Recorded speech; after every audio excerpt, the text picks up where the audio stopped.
Again, Erev Shabbos, everybody. Welcome to Jerry's Corona Contemplations, where you have a double header this week, Vayeira, Chaye, Sara. With all the election drama last week, I was unable to get the video up. It was probably more me than anything else. But the Vayeira and Chaye Sara have so many similarities that it actually flows nicely one into the other. And let's go take a look at Vayeira to begin. The parsha, of course, begins with Avraham welcoming his guests, the three malachim that are coming to tell him about the birth of Yitzchak and to heal Avraham. Raphael, of course, was one of them from the Milah, and of course to destroy Sodom. What's very interesting is here we see Avraham, a man in advanced age, who just went through major surgery. I mean, it's major surgery for anybody, but certainly an elderly person, yet he runs to go greet his guests and serves them a feast, the likes of King Shlomo at the at the peak of his reign. And we see just what a paragon of chesed Avram Avinu is. And right after that, he tries, of course, to, save Sodom. Sodom was beyond all hope. And right after that, we have the whole story with him having to send out his son Yishmael. He has to send out Yishmael. And this went against every fiber of his being to send out a son. Why? Because Sara said that he was a bad influence after the birth of Yitzchak, of course, and it wasn't working out well. So Sara said, "Garesh et ha'ama hazot v'et bana." She has to be sent away. And of course, shortly thereafter is the whole issue, the whole story of Akedat Yitzchak. We'll talk about that in a second. But let's hearken back to what's going on with Yishmael. Yishmael is, Hagar and Yishmael are sent out. They're in the middle of the desert. Yishmael's about to die. Hagar cries. Hashem sends a malach, opens her eyes, and she finds a well. We're going to talk a little bit about wells in a little bit, because the wells play a very, very big part throughout the Torah, actually. But then we, of course, have the story, like I said, of Akedat Yitzchak, where Avraham is told to go and sacrifice, or to bring his son Yitzchak as a sacrifice. Never says anything about him actually having to sacrifice his son, just to bring him as a sacrifice. And of course, he too is saved by Hashem, by a malach at the last moment. So we see these similarities between Yishmael and Yitzchak. They were both saved. They were both almost on death's door, yet they're saved by Hashem, by the malach, at the very last moment. Let's hearken back a moment to what we were just talking about. That Yishmael was sent away, yet he was saved. And Yitzchak was almost killed, or he was about to be slaughtered, and he was saved. Why did this have to happen to show us the similarities between Yitzchak and Yishmael? Both are children of Avraham. Both the Jewish nation and the Arab nation are known for their hospitality. Yet, when you put them together, it goes sideways. It doesn't go very well, right? We've seen over the last 70 years, But recently, we're seeing the Abraham Accord, right? Avraham, Ibrahim, right? Isn't this interesting that the UAE and Bahrain and Sudan, other countries are going to come aboard with God's help? How is it? How is it that there was such enmity? The 1948 war, the Six-Day War, the Yom Kippur War, I could keep going, Lebanon, this, that, and the other thing. How is it? We see from the story of Yitzchak and Yishmael. What did Sara say?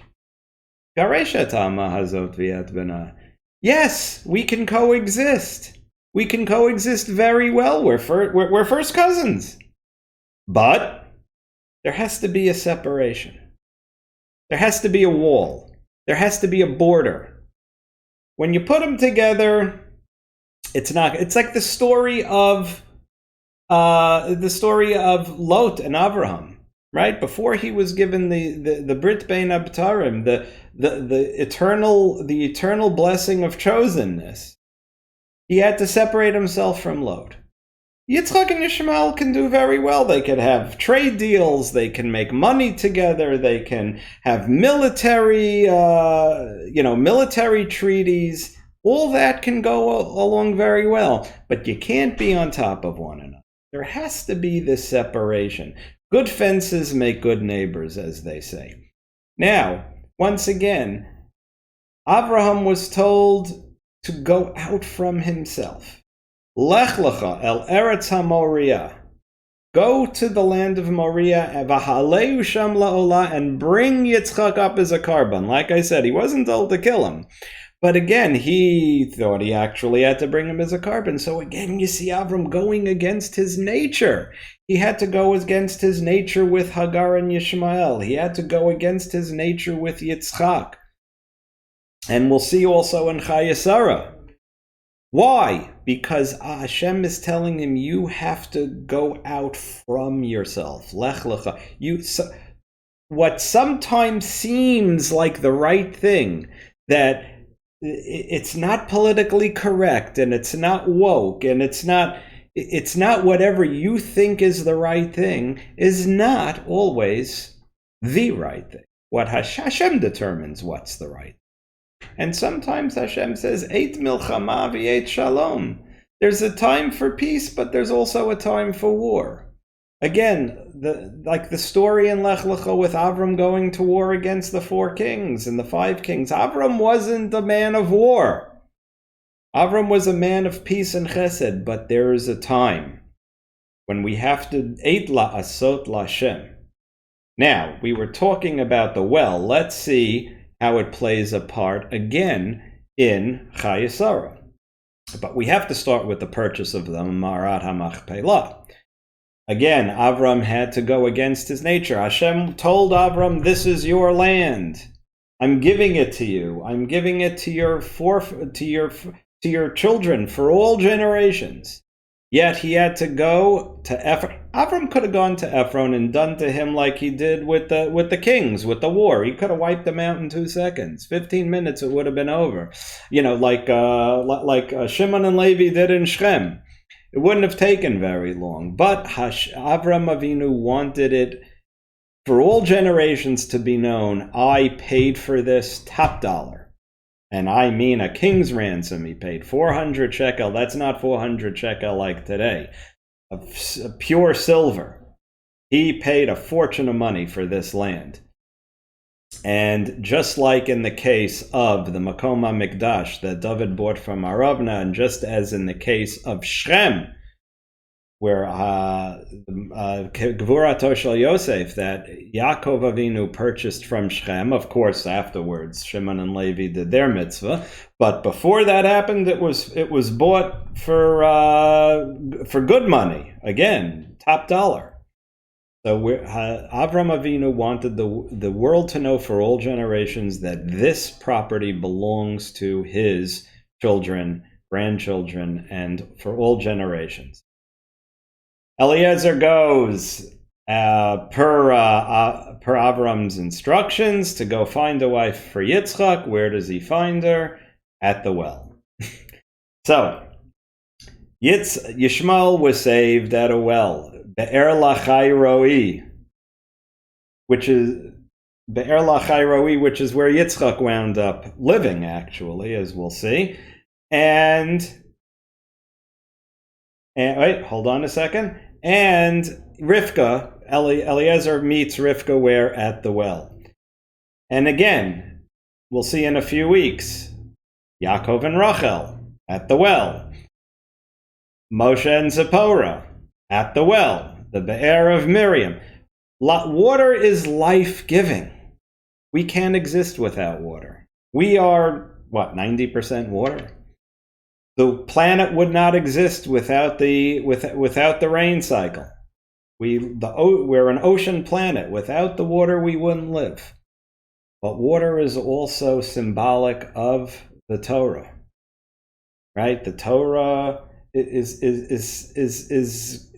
compared to water. The mitzvot are compared to water. Chesed. Water finds its level. It fills us. And just as we cannot live without water, so too we cannot live without the Torah. And this is being played out. And we see this symbolism throughout the Torah.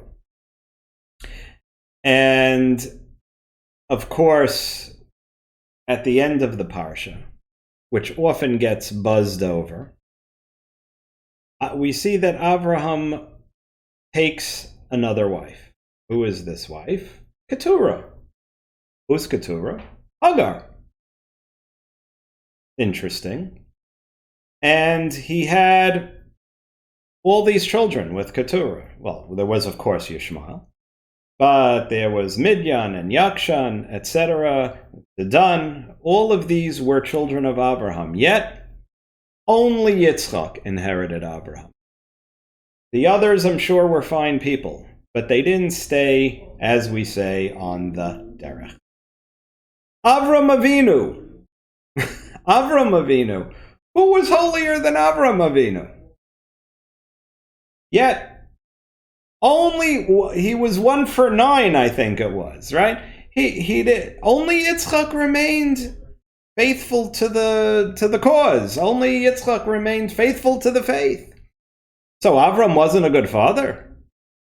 No, Tsar Gidul Banim. So we all have challenges. We all have challenges. We have to realize Avram Avinu had challenges too. Avram Avinu had challenges too. Never lose hope. Why so?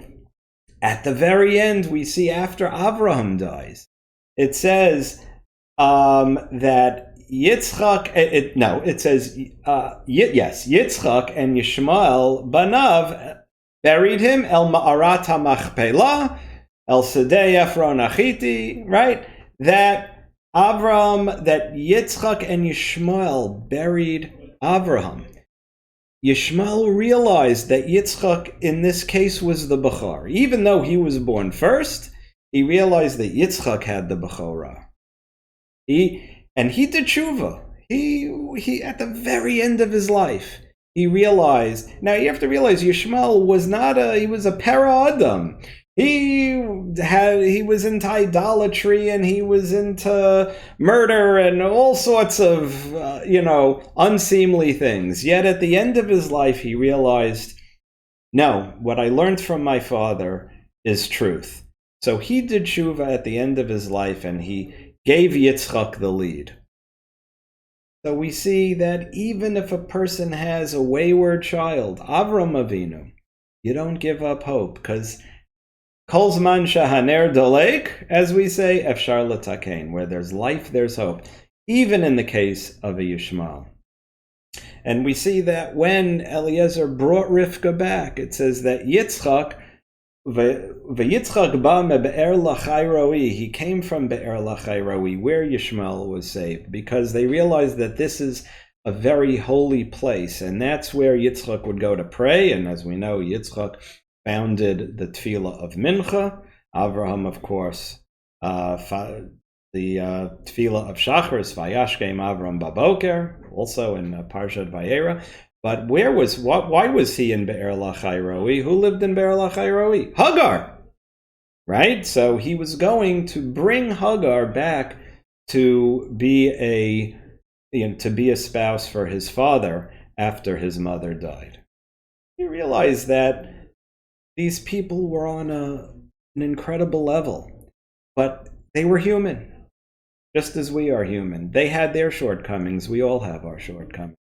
But like I said, where there's life, there's hope. Even a Yishmael, the para Adam par excellence, can do tshuva at the very end.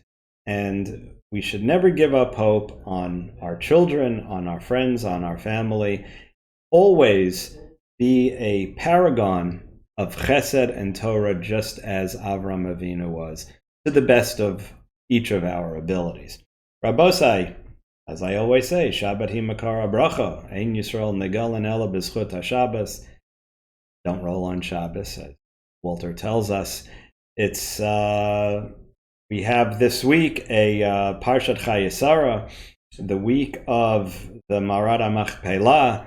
Let's focus on that, on the lives of Avram Avinu and Sara Imenu, as we read through the birth of Am Yisrael in Sefer Bereshis. Everybody, Kiddush, Challah, Chulent, enjoy time with the family. Say a Dvar Torah, sing a Zmira, join us back here next week. Thank you for joining us for Jerry's Corona Contemplations / Pasha Ponderings. There's vaccine in the offing. Hopefully we'll be going very soon back to the Parsha Ponderings logo and not the Corona Contemplations, but Ezrat Hashem Yisbarach. Have a wonderful